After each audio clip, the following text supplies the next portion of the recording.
Many times when people like myself use the term gay to describe us, we're not trying to make a declaration about our sex lives. We're trying to make a declaration of this is an aspect that is really, really important to how I have walked out my faith, how I've walked out my life, how I have gone forward.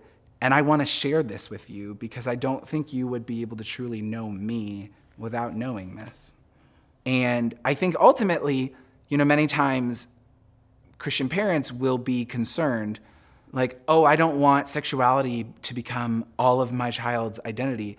Well, then affirm the very vast other aspects of your child's identity, because I'm sure there are so many amazing things about your child, even beyond the conversation of sexuality, that you can be able to affirm and saying, I love how you do this. I remember one of the greatest things for me in my relationship with my father was he asked me to teach a theology lunch for some businessmen in his area, some Christian businessmen.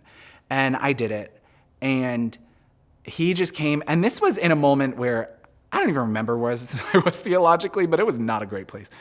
But he knew I was really good at teaching. He knew I knew stuff about theology. And so I was doing something on the Bible, and we did this, and he came up to me the next day, and he was like, you know what? You have a really amazing gift for teaching and for teaching theology. And I just want to let you know I really enjoyed learning from you yesterday.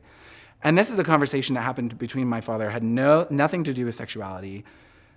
Even when I was in a place where we had staunch differences of beliefs, and yet my father was able to affirm me as a person, that he cared for me, that he was learning from me.